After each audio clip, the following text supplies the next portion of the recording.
ಸಮುದ್ರಕ್ಕೆ ಮೋಸ್ಟ್ಲಿ ನಾವು ಅಂದ್ಕೊಳ್ಳೋದೆಲ್ಲ ಅರ್ಥ ಆಗುತ್ತೆ ಅನ್ಸುತ್ತೆ. ನಾನು ಆ್ಯಕ್ಚುಲಿ ನೀರು ಬರಲಿ ನನ್ನ ಕಾಲ ಹತ್ರ ಅಂತ ಅಂದ್ಕೊಂಡೆ, ಟಕ್ಕಂತ ನನ್ನ ಕಾಲ ಹತ್ರ ನೀರು ಬಂತು. ಸಾಗರಿಯೇ ಸಾಗರಿಯೇ ಸುಂದರಿಗೂ ಸುಂದರಿಯೇ.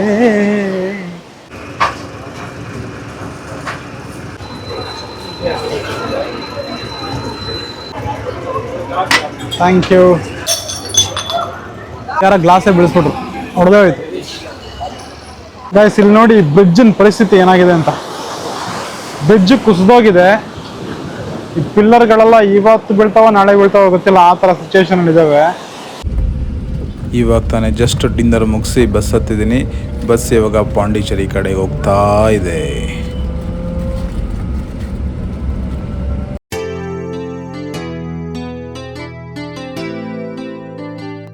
ಬಸ್ ಹತ್ತಿದ ತಕ್ಷಣ ನನಗೆ ಈ ಒಂದು ವಾಟರ್ ಬಾಟ್ಲು ಮತ್ತು ಈ ಒಂದು ಸ್ನ್ಯಾಕ್ಸು ಕಾಂಪ್ಲಿಮೆಂಟ್ರಿ ಆಗಿ ಸಿಕ್ಕಿದೆ. ಬನ್ನಿ ಈ ಸ್ನ್ಯಾಕ್ಸ್ ಬಾಕ್ಸಲ್ಲಿ ಏನಿದೆ ನೋಡೋಣ. ಎಷ್ಟು ಚೆನ್ನಾಗಿ ಮಾಡಿದೆ ನೋಡಿ, ಬಸ್ ಥರನೇ ಇದು ಬಾಕ್ಸು, ತುಂಬ ಯುನಿಕ್ ಆಗಿದೆ. ಇದರಲ್ಲಿ ಒಂದು ಮಿಲೆಟ್ ಚಿಕ್ಕಿ ಇದೆ, ಫೇಶಿಯಲ್ ವೈಪ್ಸ್ ಇದೆ, ಮತ್ತು ಹಾಗೆ ಕೋಕೋನಟ್ ವಾಟರ್ ಇದೆ. ಅದಷ್ಟೇ ಅಲ್ಲ, ಒಂದು ರಾಗಿ ಮಿಲೆಟ್ದು ಏನೋ ಒಂದು ಐಟಮ್ ಕೂಡ ಇದೆ. ನನಗಂತೂ ಇದು ಮೊದಲನೇ ಸೋಲೋ ಟ್ರಿಪ್ಪು. ಇದನ್ನು ಗೆಲ್ಲೋ ಟ್ರಿಪ್ ಹೆಂಗೆ ಮಾಡೋದು ಅಂತಲೇ ನಾನು ಯೋಚನೆ ಮಾಡ್ತಾ ಇದ್ದೀನಿ. ಡ್ರೈವರನ್ನ ಲೈಟ್ ಆಫ್ ಮಾಡಿದ್ರು. ಈಗೆಲ್ಲರೂ ಮಲ್ಕೊಳ್ಳೋಣ, ಬೆಳಿಗ್ಗೆ ಎದ್ದೇಳೋದ್ರೊಳಗಡೆ ನಾವೆಲ್ಲರೂ ಪಾಂಡಿಚೇರಿ ರೀಚ್ ಆಗಿರ್ತೀವಿ. ಬಸ್ಸು ಬೆಳಗಿನ ಜಾವ 5 ಗಂಟೆಗೆ ಪಾಂಡಿಚೇರಿ ರೀಚ್ ಆಯಿತು. ಪಾಂಡಿಚೇರಿ ರೀಚ್ ಆದಮೇಲೆ ಹೋಟೆಲ್ಗೆ ಹೋಗಿ ಫ್ರೆಶ್ ಅಪ್ ಆಗಿ ಈಗ ನಮ್ಮ ಪಯಣ ಸಾಗ್ತಾ ಇದೆ ರಾಕ್ ಬೀಚ್ ಕಡೆಗೆ.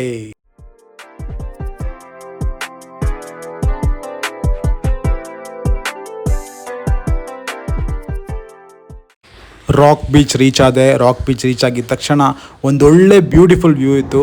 ಅಲ್ಲಿ ಬರ್ತಾರೋ ವೇವ್ಸ್ ಎಲ್ಲ ನನ್ನನ್ನೇ ವೆಲ್ಕಮ್ ಮಾಡ್ತಾರೋ ಥರ ಇತ್ತು.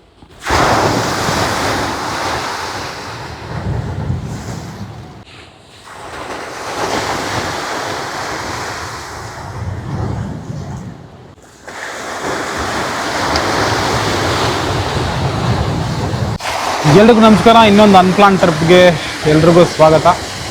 ಆ್ಯಕ್ಚುಲಿ ನಿನ್ನೆ ಅಮ್ಮು ಮತ್ತು ಪೂರ್ವಿಕ್ ಇಬ್ಬರು ಅವ್ರ ಅಜ್ಜಿ ಮನೆಗೆ ಹೋದರು. ಅಮ್ಮು ಅವ್ರ ಅಮ್ಮ ಮನೆಗೆ ಕರ್ಕೊಂಡೋದ್ಲು ಅನ್ನ. ಸೊ ಹಂಗಾಗಿ ನಾನು ಫ್ರೀ ಆಗಿದ್ದು ಈಗ ಎಲ್ಲಾದರೂ ಹೋಗ್ಬೇಕು ಅಂತ ಅನ್ಕೊತಾ ಇದ್ದೆ. ಪಾಂಡಿಚೇರಿಗೆ ಹೋಗ್ಬೇಕು ಅಂತ ತುಂಬ ದಿನದಿಂದ ಆಸೆ ಇತ್ತು. ಹೋಗ್ಬೇಕಂತ ಅನ್ಕೊತಾನೆ ಇದ್ದೆ, ಆದರೆ ಹೋಗೋಕ್ಕಾಗಿರಲಿಲ್ಲ. ಇವತ್ತು ಫೈನಲಿ ಬಂದಿದ್ದೀನಿ ನೋಡಿ ಪಾಂಡಿಚೇರಿಗೆ. ತುಂಬಾ ಖುಷಿ ಆಗ್ತಾ ಇದೆ. ಬಂದಿದ್ದ ತಕ್ಷಣವೇ ಇಲ್ಲಿ ಒಂದು ಬೀಚ್ ಇದೆ, ರಾಕ್ ಬೀಚ್ ಅಂತ. ಆ ರಾಕ್ ಬೀಚ್ ಹತ್ರ ಬಂದು ಕುತ್ಕೊಂಡಿದ್ದೀನಿ. ಏನು ಮಸ್ತಾಗಿದೆ ನೋಡಿ. ಸನ್ರೈಸ್ ಆ್ಯಕ್ಚುಲಿ ಆಗ್ತಾ ಇದೆ. ಸನ್ರೈಸ್ ನೋಡೋದಕ್ಕೋಸ್ಕರನೇ ಇಲ್ಲಿ ತುಂಬ ಜನ ಬಂದು ವೆಯ್ಟ್ ಮಾಡ್ತಾ ಇದ್ದಾರೆ.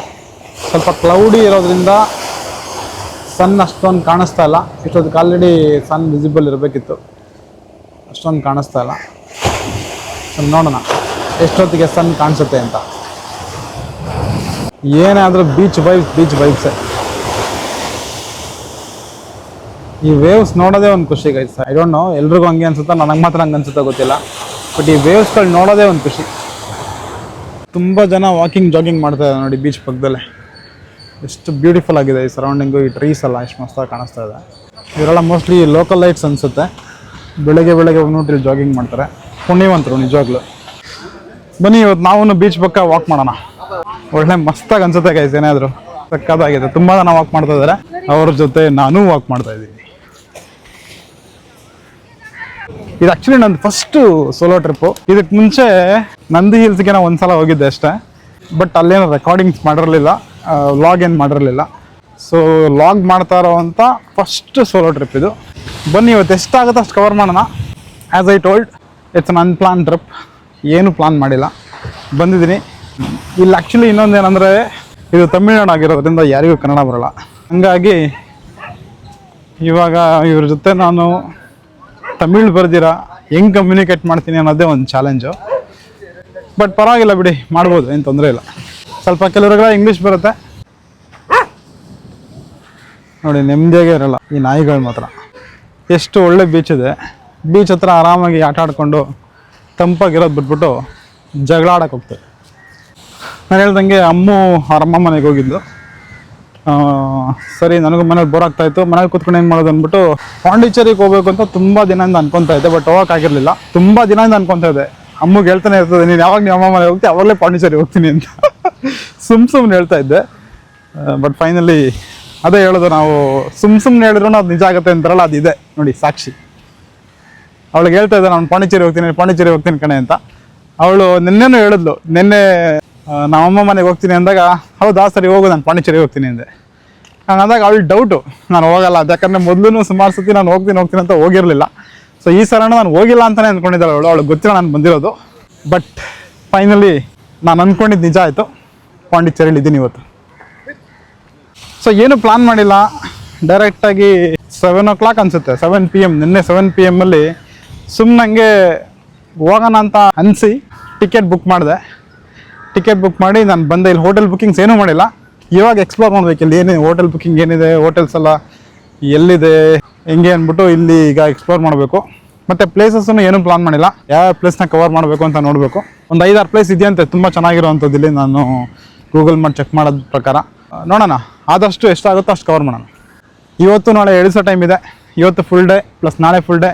ನೋಡೋಣ, ಒಂದು 3 ಪ್ಲೇಸ್ ಕವರ್ ಮಾಡೋಣ. ತುಂಬ ರಶ್ ಮಾಡೋದು ಬೇಡ, ಆರಾಮಾಗಿ ಬೀಚ್ ಹತ್ರ ಬರೋಣ, ಕೂತ್ಕೊಳ್ಳೋಣ, ಕೂಲಾಗಿ ಟೈಮ್ ಸ್ಪೆಂಡ್ ಮಾಡೋಣ ಅಷ್ಟೇ ಅಲ್ವಾ. ತುಂಬ ರಶ್ ಮಾಡಿಕೊಂಡು ತುಂಬ ಸ್ಟ್ರೆಸ್ ತೊಗೊಂಡು ಟ್ರಿಪ್ ಮಾಡ್ಬೋದು. ಯಾಕಂದರೆ ಟ್ರಿಪ್ಗೆ ಒಂದು main objective of every trip is to relax, right? So we have to relax. So relax ಮಾಡಿಕೊಂಡು ಆರಾಮಾಗಿ ಕವರ್ ಮಾಡೋಣ. ಇವತ್ತೊಂದು 3 ಪ್ಲೇಸ್ ಕವರ್ ಮಾಡೋಣ, ನಾಳೆ ಒಂದು 3 ಪ್ಲೇಸ್ ಕವರ್ ಮಾಡೋಣ. ಸೊ 6 ಪ್ಲೇಸ್ ಕವರ್ ಆಗಿಬಿಡುತ್ತೆ. ಮಸ್ತಾಗಿದೆ ಗೈಸ್, ವಾಕಿಂಗ್ ಮಾಡಿಕೊಂಡು ಬೀಚ್ ಪಕ್ಕದಲ್ಲಿ ಬರ್ತಾ ಇದ್ದೀನಿ, ತುಂಬ ಚೆನ್ನಾಗಿ ಅನ್ನಿಸ್ತಾ ಇದೆ. ಅಲ್ಲಿ ನೋಡಿ ಹಿಂದ್ಗಡೆ ಸನ್ರೈಸ್ ಕಾಣಿಸ್ತಾ ಇದೆ, ನಿಮಗೆ ಲೈಟಾಗಿ ಕಾಣಿಸ್ತದೆ ನೋಡಿ. ಇವಾಗ ಕ್ಲೌಡ್ ಒಂದು ಸ್ವಲ್ಪ ಈ ಕಡೆ ಬಂದಿದೆ, ಲೈಟಾಗಿ ಕಾಣಿಸ್ತದೆ. ಕ್ಲೌಡಿ ಇಲ್ಲ ಅಂದಿದ್ರೆ ಸನ್ರೈಸ್ ಮಸ್ತಾಗಿರೋದು ಇವತ್ತು. ಮುಂದೆಗಡೆ ಒಂದು ಬ್ರಿಡ್ಜ್ ಇದೆ, ಆ ಬ್ರಿಡ್ಜ್ ಕೆಳಗಡೆ ವೇವ್ಸ್ ಎಷ್ಟು ಮಸ್ತಾಗಿ ಕಾಣುತ್ತೆ ನೋಡಿ, ತೋರಿಸ್ತೀನಿ.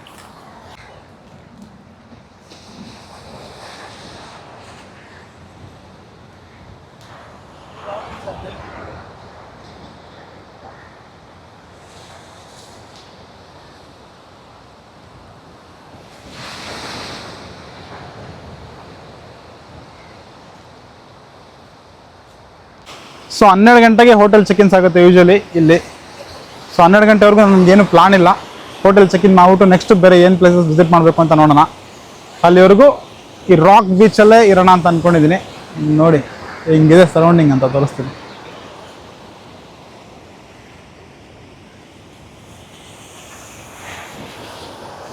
ಎಷ್ಟು ಮಸ್ತಾಗಿದೆ ನೋಡಿ ಸರೌಂಡಿಂಗ್, ಸಕ್ಕತ್ತಾಗಿದೆಲ್ಲ. ಅಲ್ಲಾರ ಡಾಲ್ಫಿನ್ ಕಾಣಿಸ್ತಾ ಇದೆ ಅಂದರು, ಎಲ್ಲಿ ಕಾಣಿಸ್ತಾ ಇದೆ ಅಂತ ಗೊತ್ತಿಲ್ಲ, ನೋಡೋಣ ಬನ್ನಿ.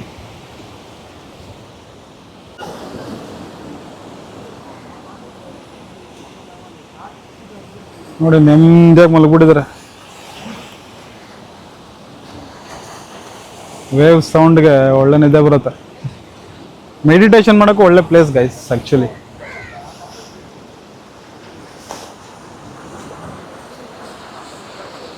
ಆ ಕಡೆ ತುಂಬ ಜನ ಮೆಡಿಟೇಟ್ ಮಾಡ್ತಾ ಇದ್ರು. ಎಲ್ಲೋ ಡಾಲ್ಫಿನ್ಸೇ ಕಾಣಿಸ್ತಲ್ಲಪ್ಪ.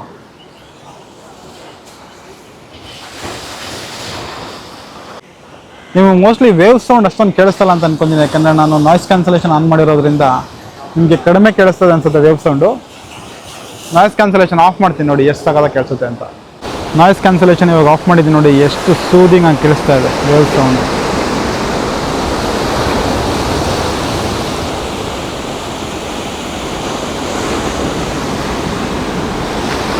ಆ್ಯಕ್ಚುಲಿ ಇಲ್ಲಿಗಿಂತ ಆ ಸೈಡ್ ತುಂಬ ವೇವ್ಸ್ ಬರ್ತಾ ಇದೆ.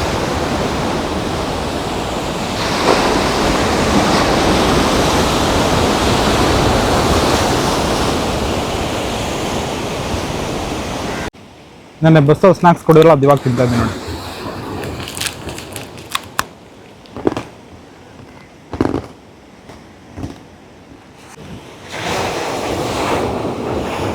ಕೋಕೋನಟ್ ವಾಟರ್ ಡ್ರಿಂಕ್ ಅಂತೆ.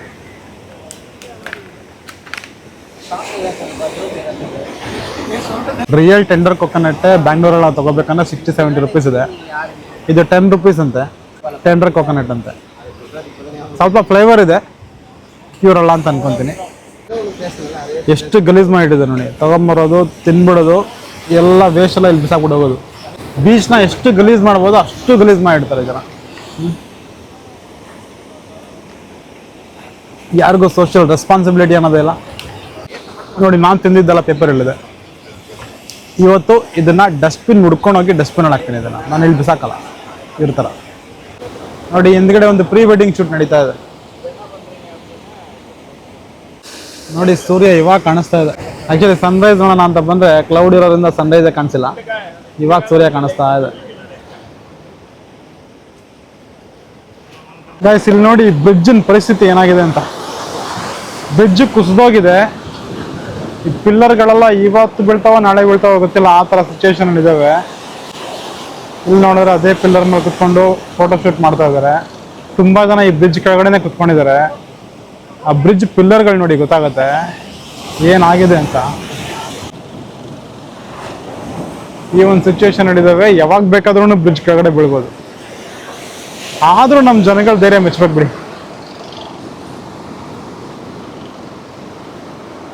ಬಂತು ವಾ.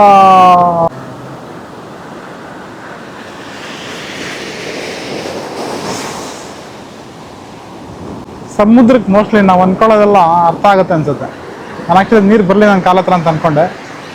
ಟಕ್ಕಂತ ನನ್ನ ಕಾಲ ಹತ್ರ ನೀರು ಬಂತು.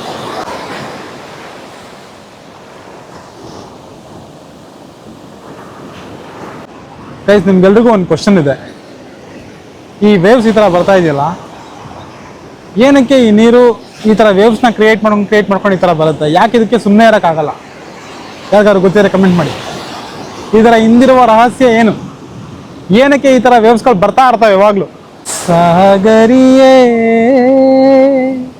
ಸಾಗರಿಯೇ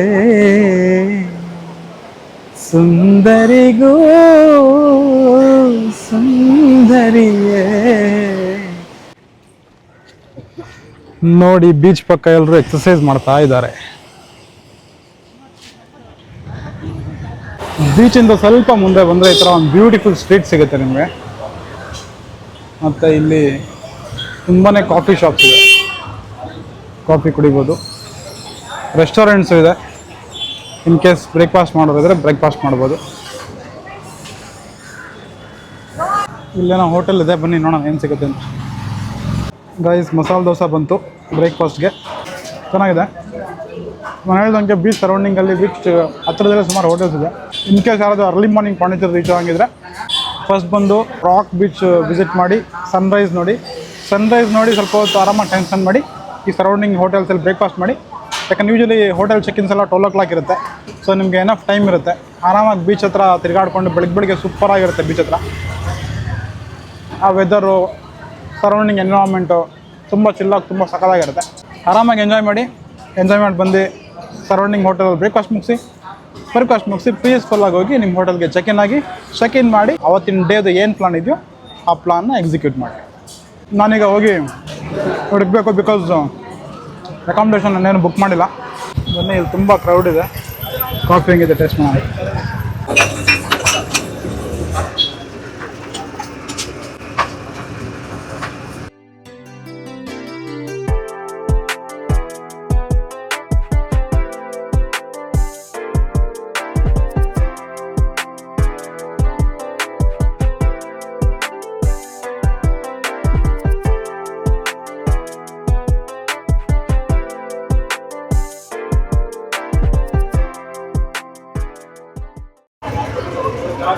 ಥ್ಯಾಂಕ್ ಯು.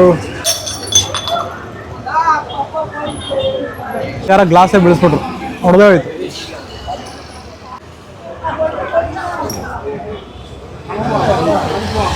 ಚೆನ್ನಾಗಿದೆ ಗೈಸ್. ಇದು ಆ್ಯಕ್ಚುಲಿ ನನ್ನ ಫಸ್ಟು ಸೋಲೋ ಲಾಗು. ಫ್ಯಾಮಿಲಿ ಲಾಗ್ ಆದರೆ ತುಂಬ ಈಸಿ ಆ್ಯಕ್ಚುಲಿ ಮಾಡೋದು. ಫ್ಯಾಮಿಲಿ ಮೆಂಬರ್ಸ್ ಎಲ್ಲ ಇರ್ತಾರೆ, ಕಾಮಿಡಿ ಮಾಡಿಕೊಂಡು ಫನ್ ಇರುತ್ತೆ, ಒಂಥರ ಖುಷಿಯಾಗಿ ಮಾಡ್ಬೋದು. ಸೋಲೋ ಲಾಗಲ್ಲಿ ಒಬ್ಬರೇ ಮಾತಾಡಬೇಕು, ಎಷ್ಟು ಅಂತ ಮಾತಾಡ್ತೀರಾ? ಡಾಕ್ಟರ್ ಬ್ರೋಗಂತೂ ನಿಜವಾಗ್ಲೂ ಒಂದು ಸಲ್ಯೂಟ್ ಅಂತಲೇ ಹೇಳ್ಬೋದು. ಯಾಕಂದರೆ ಒಬ್ಬರೇ ಎಲ್ಲೆಲ್ಲ ತಿರುಗಾಡ್ಕೊಂಡು ಬೇರೆ ದೇಶಗಳು ಎಂತೆಂಥ ಪ್ಲೇಸ್ಗಳಿಗೆಲ್ಲ ಒಬ್ಬರೇ ಮಾತಾಡಿ ಅಭ್ಯಾಸ ಆಗ್ಬಿಡಿದೆ ಅನ್ಸುತ್ತೆ ಅವ್ರಿಗೆ. ನನಗಂತೂ ಸ್ವಲ್ಪ ಡಿಸ್ಕಂಫರ್ಟ್ ಅನಿಸುತ್ತೆ ಒಬ್ಬನೇ ಮಾತಾಡ್ಕೊಂಡು ರೋಡಲ್ಲಿ ಹೋಗ್ಬೇಕು ಅಂತ. ಯಾಕಂದರೆ ಜನಗಳೆಲ್ಲ ನಮ್ಮನ್ನೇ ನೋಡ್ತಾ ಇರ್ತಾರೆ, ಅದು ಯಾಕೆ ಇವ್ನಿಂಗ್ ಮಾತಾಡ್ಕೊಂಡು ಹೋಗ್ತಾನೆ ಅಂತ. ಸೊ ನೋಡೋಣ ಹೆಂಗೆ ಮಾಡ್ತೀನಂತ. ಈ ವಿಡಿಯೋ ಪಾರ್ಟ್ 2ನಲ್ಲಿ ಕಂಟಿನ್ಯೂ ಆಗುತ್ತೆ. ಬೇಗ ಚಾನಲ್ಗೆ ಸಬ್ಸ್ಕ್ರೈಬ್ ಆಗಿ.